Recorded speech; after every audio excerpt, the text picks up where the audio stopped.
No woman, no cry. Little darling, don't shed no tear.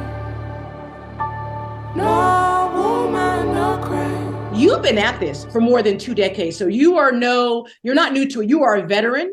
You're very Yeah. good at your craft, and you should have been rewarded a long time ago. But what does it feel like, Oh, especially to get that kind of adulation from our community? it feels wonderful. Like it's something that I'm happy about, I'm thrilled about. And everybody wants to be acknowledged from their own people. So it's exciting to be a part of it. And the inaugurate, this is the maiden voyage of the hair and makeup and wardrobe award. So I'm thrilled. That's great. Yeah. That's just so wonderful. Have you had a chance, since they had the Oscar nominations, to actually just sit down, maybe do a spa day and just reflect on all the hard work you've done and just appreciate it? Or have you been running around like a chicken trying to get everywhere? No, it's been very busy. No spa days yet. That will be after the Oscars. No spa days yet. But I mean, it's been a great ride. Been doing a lot of publicity. Like I always dreamed about going to the nominee luncheon. So going to the nominee luncheon was so fabulous. It was like a dream. So like I have nothing to complain about. Oh, it's so wonderful to see you bask in the glow. Everybody wants to know, you've got your Oscar outfit ready, right? Yes, I do. Oh my God. How long did it take you to choose? Or did you already kind of know in your head what you wanted to wear, what you want your hair to look like, and all that stuff? Well, I was really fortunate. I'm wearing a Black designer, Sergio Hudson. Oh, So Sergio sent me a very beautiful dress, and I've been wearing Sergio Hudson as I go along too. So it's been really, really great. I wanted to represent a great Black designer. He is fabulous. He's styled everybody from Angela Bassett to Michelle Obama. nice. So I'm so blessed, so happy. Oh, wonderful, wonderful. I can't wait to see what it looks like when you walk Yes, down the red carpet. I'm But let's go excited. back a bit, because you were nominated for, obviously, Black Panther, Yes. Wakanda Forever. This isn't the first time, though, you've done hair and makeup for a Marvel franchise, and not alone for Black Panther. This is your second time. You did it for the first one, right? Actually, Black Panther is my 7th Marvel movie. Yes, So, I was going to say, you've done multiple Yeah. Marvel films, and this is your second Black Panther film. exactly, second Black Panther Oh, film. so you're I was really blessed. you're like a alum, Marvel alum. The Marvel family loves you, apparently. Well, you know what? I'm happy to be with Marvel. It's been a great ride. And, to land on my 7th movie and land on an Academy nomination, my mind is blown. My God, how Yeah. do you even break that? Because there are so many people come to Hollywood to be stars. People come to Hollywood to Right. make it. It doesn't matter where they are, from all over the world, not just the US. Right. And being able to do hair and makeup, there are tons of hair, or I will say self-glorified hair and makeup people. Everybody comes here and says they can do hair and makeup, but it is Right. very hard to get into the Marvel family. You have a position that every hair and makeup person in Hollywood would die to have, honestly. Well, I don't know about that, No, but I mean, to be part of the Marvel family is great. How did you even get your inroad into the first Marvel film? well, honestly, and actually so funny. I told this story this morning too, actually to Marvel, the podcast. So Oh, I had worked with one of the vice presidents. His name is Lou Espedito. When okay. he was an executive producer on movies. So I did a movie with him. And so it was Will Smith. Why am I blanking on it? I will come to me. It's blanking on me what the name of the Right. movie was. Pursuit of Happiness. Pursuit of Happiness. I So I love did that. Pursuit of Happiness, and Lou was the executive producer. So I met him and had a relationship with him. And one day I was watching TV and I saw that Marvel was going to bring their headquarters and they were going to set up in LA. And I was like, oh, that's so cool. Fast forward to, I ran into Lou in Beverly Hills at Christmas time shopping. And I went right up to him and I was like, hey, Lou, can you give me a chance at Marvel? I'd like a job at Marvel. And he was like, are you ready? I says, I'm ready. He goes, well, I'm going to call you. I said, when you call me, I'll be ready. And literally the funny thing was I was not ready, in the sense of I had just left my husband. I was sleeping on my girlfriend's couch. And when I got the call, I was looking crazy, sad, depressed, everything. But I'm going to tell you what, God was like, you better get up. Right. I got up, got myself together, got myself to Marvel, and landed that first job on Captain America Winter Soldier. Oh my God. How afraid were you? Because a lot of times we always ask God for something. We're ready, right. Give it to us, let's do it. But right. Then when we actually get there, we get kind of scared. We get nervous. Did you feel any of that when you were on set the very first day of that very first Marvel film that you got the job for? You know what? I didn't feel afraid. It was just, I talked to a lot of people who had worked for Marvel and they were like, oh, Marvel this, Marvel that. But I'll be honest, even to this day, I've never had that experience. Like Marvel to me is a place that has really, like, I could be creative. People think, oh, you do superhero movies. I was like, you guys don't know how much that we do. So working for Marvel has been a great experience. It's been a lot of fun. And I'm just, it's been creatively, it's opened me up on so many levels. And what we get to do is incredible. And like what we get to do, like in Wakanda Forever, like everything from the normal tribal looks to where we're getting into the Mayan culture and how much research that we put into it. People do not know, like we really treat this very seriously. It doesn't matter that it's just superheroes. We actually do the research and we do the work. Oh, you have to. I think it's actually harder. And I'll tell you why, because nobody has a fan base like Marvel. That's exactly why. And that there are millions of people all around the world that watch this film frame by frame. If they see something out of step, if they notice something, they don't like something, we have social media now. They'll let you know like yesterday. Like, so the pressure is on you is what I'm saying. The fanboys, they hit me up on, if they don't like something on Instagram, on IMDb, and they're like, Miss Friend, blah, blah, blah, blah, blah. Like, so I know. Yeah. Like, it's unfortunate, but that's what social media has done to us, right? Right. Yeah. So, I get it. And I'm like, and, sometimes I answer them like, if it's truly something, and I'll be like, well, this is why we did this, and sometimes they just want to know, why did you make this choice? Or why did you do this? That might be different than, the character. And I tell them all the time, sometimes it's much harder because what you guys see in a comic book to translate it to real hair is a different step, so, some of the decisions we make is just because going from reality to page, it's a little different. No, I totally understand it. And you're really in a class by yourself. I mean, how many other Black females are kind of in the makeup category when it comes to doing feature films in Hollywood? Are there any others? Oh, yes. Like, I have a really good friend. Her name is Carla Farmer. She was nominated last year for Coming to America. She does hair. Like, there are a few of us. Of course, there could be more of us. Yeah. And, and that's something like, I really fight for diversity and inclusion. And that's not only in front of the camera, it's behind the camera. And it's not only in the hair and makeup space. We need that more in, sound, camera, like, editing, directors, producers, like in all the different spaces, and even in the studio space, like we need people who are, making decisions about, who, like what movies are getting green light.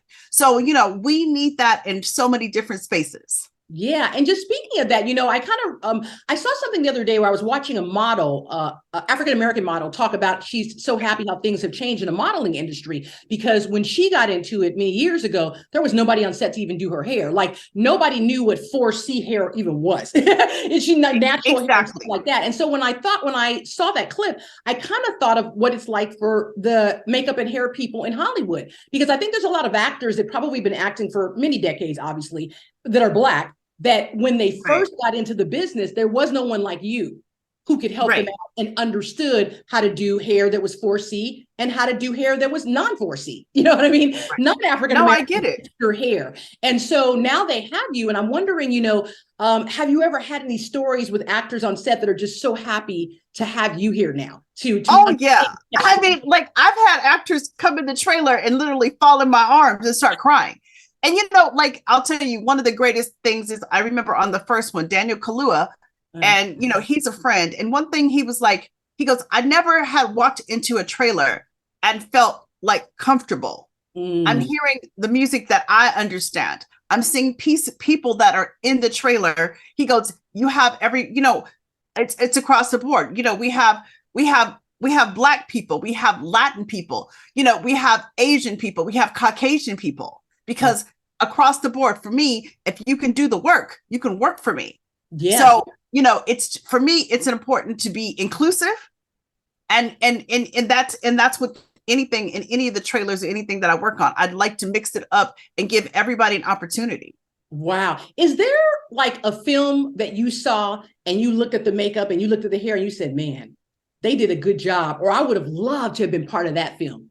You ever fangirl with any other film? Oh, of course. I fangirl all the time. Like, I watch movies and I'm like, that was incredible. And some movies like just touch your heart. Like, I'll tell you one movie that I watched this year, and like I love small movies, believe it or not. I like those intimate movies. Like, I remember watching Empire of Light, and I was like, it's such a beautiful period piece. It's a slow piece, and I fell in love with that movie. I mean, I remember when I watched Everywhere.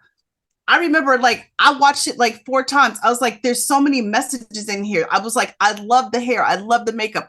I love, the mother-daughter relationship. I mean, I have a mother, so all of those things, and about family. So I love those. I like a lot of times those little obscure movies that people are like, you watched that? I was like, yeah, I watched that movie, and I love it. Like, another movie I watched this year that I fell in love with is Triple R, the movie from India.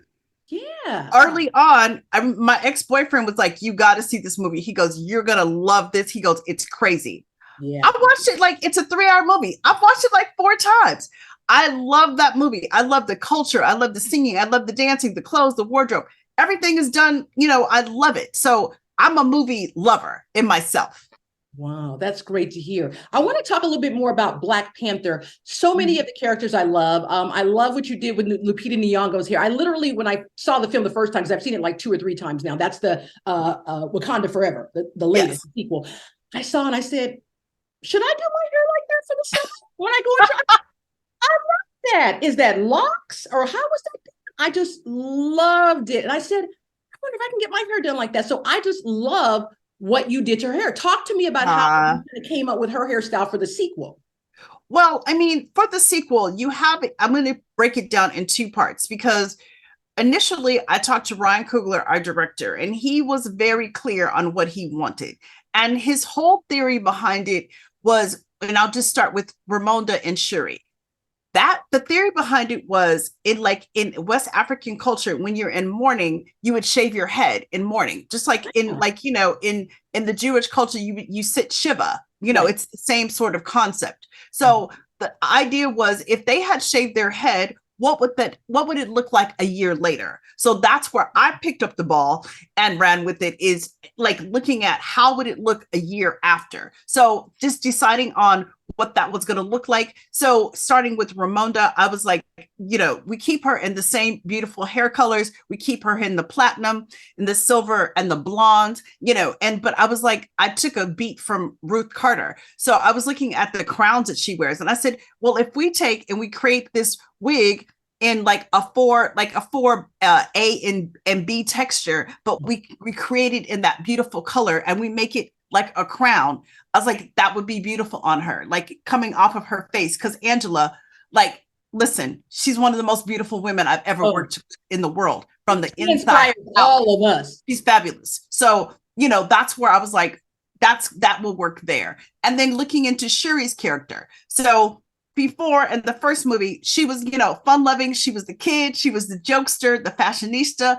And this one, she was a little bit different. She's a young woman figuring out her life, moving forward. She's working through grief. She's working through being a leader, and also, she's a scientist. So, so she was evolving as a young woman. So we wanted to keep her in the same vein, in the sense of, we kept her sides and her back shaved, but then ended up using a 4C texture and doing 2-strand twists to create that look. I love it. I absolutely love it. Of course, we love Angela, you know, what was the most challenging thing working with Angela's hairstyles and stuff for the sequel? I mean, she's wonderful. She's a great actress, wonderful to work with. But in terms of the look that you were trying to go for, what was the most challenging thing, or what was one thing that you said, okay, I know I want to do this, or I know I don't want that? Well, I'll tell you the one thing that I had in my mind from the beginning. I mean, I went, when I start making wigs, I collaborate. Like I went to Angela's hair. She had already seen what I wanted to do because I do Zoom and I do Photoshop of actually the actors with their face with the hair. And so I had already showed her. So I went to her house, and I like to show people this is the hair texture, this is the color, so they can see like what I'm doing. So they're a part of it the whole way. And my whole thing is, when I read the script, I was just like, I just want to make sure, Ange, that you die pretty. So the day that she was dying, casket sharp. Right. I was like, to make sure. So I was down there in the water, like moving the hair. I wanted to look like, and Ryan said, don't make it too perfect. I'm like, Ryan, Angela Bassett, she's dying. She has to look beautiful. Yeah, definitely. I was more worried about her dying and looking beautiful. I was like, down there. Right. The hair when she was dying. So, and people noticed that. They absolutely loved it. How many films have you worked on total over your entire career? Do you know how many? You know what? That's a good question. I don't know. Maybe I know, Kira, you're on the line. Maybe you could find out. I don't. You've done so many, you probably forget. I'm being serious. That's the first question. Let's have no idea. What are you looking after the Oscars? Because I have a feeling you're just going to take it home. You're going to win it. And you are now Oscar I appreciate award, Camille Friend, Oscar Award winner. Yes. What will be next for you? Well, next up, I actually designed the look for Halle Bailey for Little Mermaid. Oh. So I have that coming down the pipe. Very excited. Another movie that I'm really excited about. And, I'm excited about the cultural, about the inclusion and the diversity of the movie. I think people are absolutely going to be blown away with the diversity in the movie, which I'm so thrilled. I mean, you guys haven't seen anything yet, like really, like Rob Marshall. Oh, the teaser. Well, just hearing her sing and then seeing her come up, she was just so beautiful. And it was just a short snippet. You know what I mean? Right. So I'm very anxiously looking forward to seeing the film. I'm going to tell you something. We recorded, like I went when they were recording her at Abbey Road. Abbey Road is that, classic, fundamental, like superstar, rock star. Everybody has sung there. So we went to Abbey Road and she is singing with the orchestra. And I am bawling my eyes out. And I look at Rob Marshall because we're behind the glass and you see all of this. It's like the movie in the movie. And I was bawling my eyes out. And I look at Rob Marshall and he is crying too, because it was such a momentous moment. And to hear her voice, it's pure like an angel. It's pure love. Her voice is pure and it's beautiful. It's a voice like you haven't heard before. Yeah. And so it was that moment. And with the orchestra, it knocked me out. Oh, it knocked me out. That's all I can say. Wow. Well, I know you're going to be an Oscar Award winner. You're going to really be in the spotlight even more. So for the makeup and hair artist people who want to be you, they want to be that Oscar Award winner, they want to work on those Marvel films, what are 3 tips that you could give them to inspire them or help them try to navigate their career to do what you've done? Thank you so much. That's a great question. So the first thing I say is know your craft. So if you're a hairstylist, know about every skin texture. I mean, every hair texture. Know about every hair texture, know how to do it, know how to curl, know how to color, know how to cut, know how to style every single hair texture. For makeup, know how to apply makeup on every skin tone. Part of it is in 2023, there's absolutely no excuse for us as an industry. We have to do better, and we have to make sure that we are here to service the people in the chair. Because as I say, if there was no actors, we wouldn't have a job. Yeah. So that's that. And our job is to make our actors comfortable. The second thing I say is this career is a hustle. You have to be, you're sitting at home. It's not going to come to you. You have to get out and hustle. You have to get out and network. That's a part of it. And the third thing I'm going to say, and this is a plug, but is come to my classes at Hair Scholars. So I have a company where I teach and I do education. It's called Hair Scholars. And I teach everything from practical classes to the business side. I have a class, it's called Blueprint for Beginners. It teaches you how you get into the union, how you get into this business. We give you great references and things to do to get in the business. And then we have classes that teach you about the equity, like how to be a great key, how to be a department head and build equity and learn how to really do the job, the business of the business. So people forget there's the business side of the show. It's show business. Yes, very much so. Absolutely. Thank you so much, Camille. You've been. Thank you. I can't wait till I watch the Oscars. I'll be reporting on it too, but I can't wait for your cast. I just know you're going to win. You're so deserving. You've been in business for a long time. You've got a long, illustrious list of films, and I think your team just said it was over 70. I think so. I think they said something like that. So I have to double check. But yes, you've done a lot. So congratulations. Thank you. I'm excited for you. I can't wait to watch to see what happens on Oscar Day. So thank you so much for speaking with the HFPA. Oh no! Are you gonna be at the Oscars? Are you gonna be? You know what? I'm actually attending a viewing party because I have to be nearby because I'll be doing some reports for BBC and a German outlet called DW English. Okay. So I'll be doing stuff back and forth. So it'll be a busy day for me, but I will have my phone. I'll be watching the monitors. I will see everything. Very good. Yeah. Well, I'm feeling the love, and I thank you so much.